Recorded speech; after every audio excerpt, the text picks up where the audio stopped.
Welcome everybody, welcome to Homestead Heart, and I am inside getting ready to plant some more squash seeds. More. I'm going to tell you why. Okay, before I take these outside, look, I have squash, right? I have plenty of squash. From straight neck to blue Hubbard to spaghetti to loofah. I have squash. I'm at no shortage of squash. Okay, got squash. You got cold in here last night. That's why they looking all tired. I got squash. Look at this. Squash, right? Just more squash. Okay, so if I got all of this squash, why am I planting more? Look at that. But why more? So, I know you all have heard of that squash vine borer, right? I know you have. And I remember one year, those things wiped out my squash plants one after another. Just wiped them out, okay? So this year, I know that moth comes along, lays her eggs, and they only have so much time before they hatch and before they have to be on their way, right? Because they turn into these huge moths. And the larvae remains in the soil, and they will get into your squash, bore their way into the stem of your squash plants or the roots of your squash plants, and they will eat it from the inside out. So what I'm doing is in preparation for that, plan ahead. Now, if I don't need them, that's great. But if I do plant these, and if I don't plant these and I end up needing them, guess what I got to do? I either got to try to start them over from seed, direct sowing them, or I have to run out and buy some squash plants because I love squash and zucchini. But I'm trying to see if I can beat that. I'm trying to see if I can get around that. So these are several weeks behind the starts that you just saw. Okay? These are behind those starts. And so this is going to be perfect for getting them out there in time. And even if I start noticing that squash vine borer, I will have these as backup. But what if I don't need them all? Then what happened? I don't know. We'll see if that happens.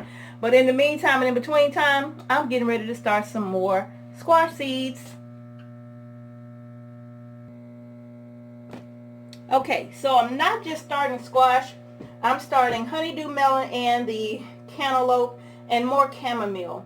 Now, and the gray zucchini, I'll say, these are the seeds right here that had, out of all the ones that I planted, I got a 0% germination out of these two right here. I mean, none of them germinated. This is the gray zucchini, and this is the Haley's Best jumbo melon or cantaloupe melon. None of these germinated out of all that I planted. I think I planted about 9, maybe 10 of each one of these, and none of them germinated. Okay, this is my pumpkin right here. Let me see. I planted 7 seeds of pumpkin, I think, and 3 of them germinated. So what else? Everything else, I think, the spaghetti squash, I think the spaghetti squash was like 5 out of 6.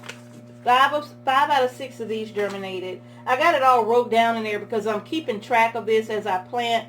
My honeydew melon, the majority of them germinated. I think I planted 6 or 8 starts of the honeydew, and almost all of them germinated. So I was really, really happy about the germination for this honeydew melon.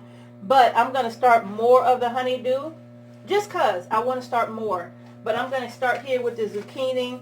And as you can see, I'm using these little start trays because I'm not putting them in the big cups, because I can assure you by the time these come up and start leafing out, they can go right outside, right? Yeah. Okay, so I'm going to, before I cover them up, I'm just going to drop a seed in each one. These little pods here are so little that I'm not putting more than 1 seed in each one. Maybe I should, since I didn't have any germination on these. Yeah, let me just double up on these, because none of these germinated. Yeah, none of these. And this time, I'm not using my potting mix, even though there's nothing wrong with the potting mix, because you can always sift it out and make the potting mix fine by taking out all of the big sticks and all of that. You can sift it, which is what I did the majority of the time, and then I decided to stop sifting it, and it became more coarse. But for the most part, you can sift it, and it'll look just like this composted manure right here. So this is straight composted manure that I'm using.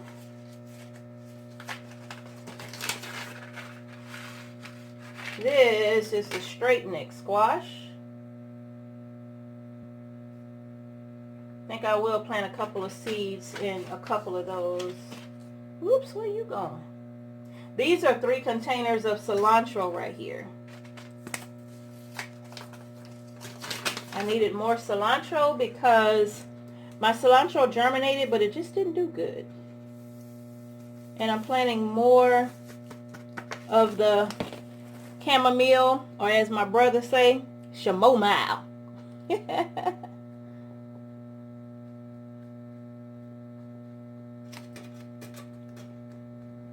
Alright, so let's get some of these sprinkled around in each one of these.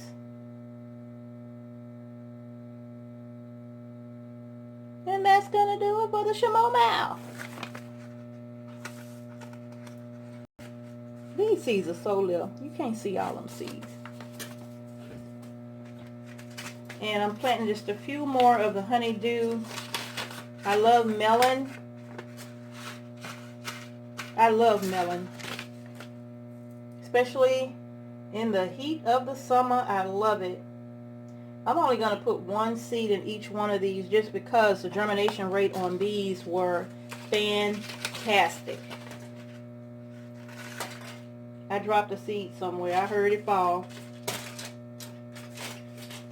I'll find it. Now the cantaloupe, because I had 0% germination on these, I'm going to put 2 seeds in each one, maybe 3. Because I had no germination, y'all, on this cantaloupe. And this is one of my favorite melons. Especially cold. Put a little salt on it. I don't know if that's just a southern thing, but put a little salt on that cold cantaloupe. Oh my goodness! Alright. The straight neck squash.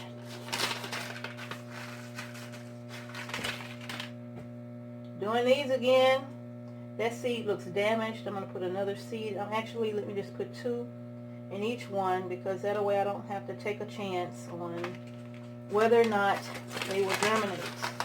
That seed just don't look good, but we'll see.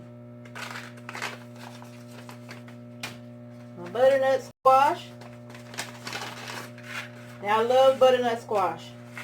I mean, I absolutely love butternut squash, almost as much as I love cushaw. Not quite as much as I love cushaw, but I love butternut squash, y'all. Alright.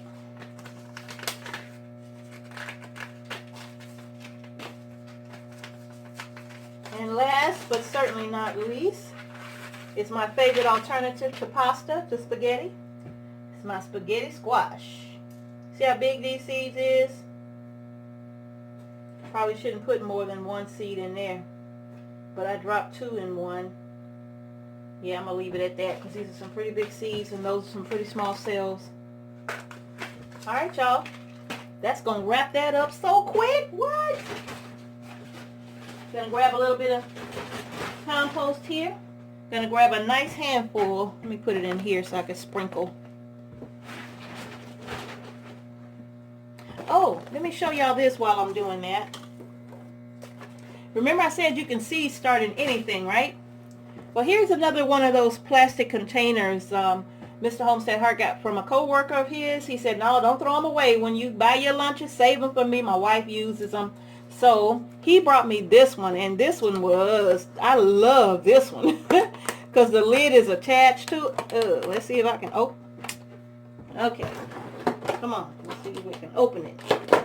Okay, so what I did with this, it has holes in the bottom, and I planted, and I used my really big, like giant popsicle sticks as dividers, made like little sections for them. So in here I have dill, cinnamon, basil, mint, more dill, and then that last cell, the last space on this side, I have half basil and the other half lemon basil.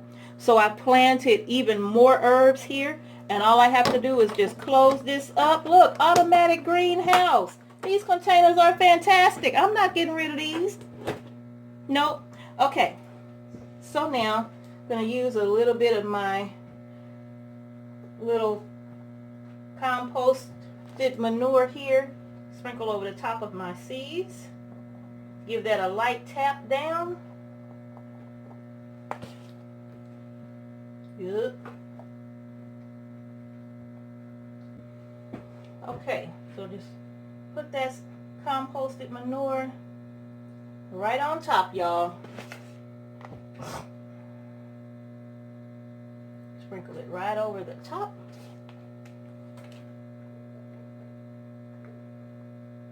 Pretty big seeds, so make sure I put plenty of soil. And I'm not worried about the soil level, the soil line on this, because these are going to water from the bottom up. I don't water them from the top up anyway. I fill the bottom of my tray with warm water,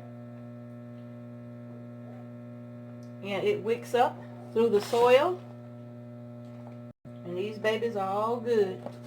The cilantro is already covered.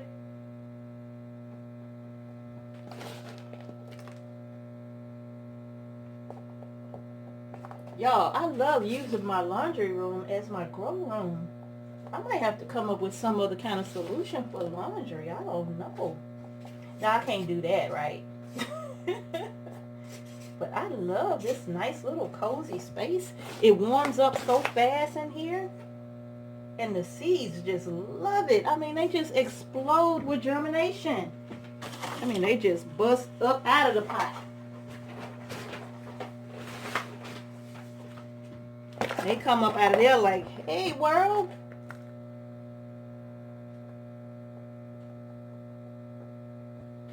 All right. And that's going to do it. Getting all my squash seeds planted. Just wanted to show you how I get that done.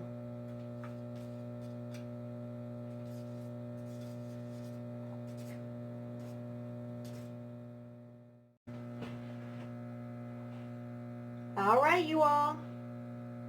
All of the seeds are planted. My phone shut off before you could see me finishing it. But I basically just covered the rest of the seeds with the soil. And I've taken one out because I'm actually getting ready to put water in this. This is going to water from the bottom up. And I'm going to go ahead and put the little plastic tray over the top, the cover over the top, so these can get underway with their germination process. So you see, having a backup plan is always good, because you just never know what that squash vine borer will do.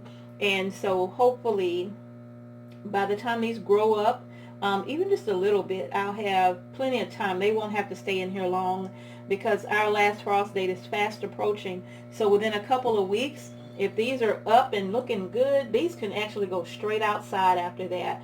And so we'll have a nice little jump start just to see where we are within our squash season. And I'll probably be doing more starts of the squash too, maybe in a couple of weeks intervals, just to make sure that I have enough to plant. Thank you so much for watching Homestead Heart. If you haven't had a chance to do so already, go ahead and give us a thumbs up, like and subscribe to our channel. And also share the video as well. We certainly appreciate all of your support. So that's it, y'all. This is my backup plan. My backup plan for squash. So again, thank you for watching Homestead Heart. Peace and blessings to each and every one of you. And I will see you in the next video.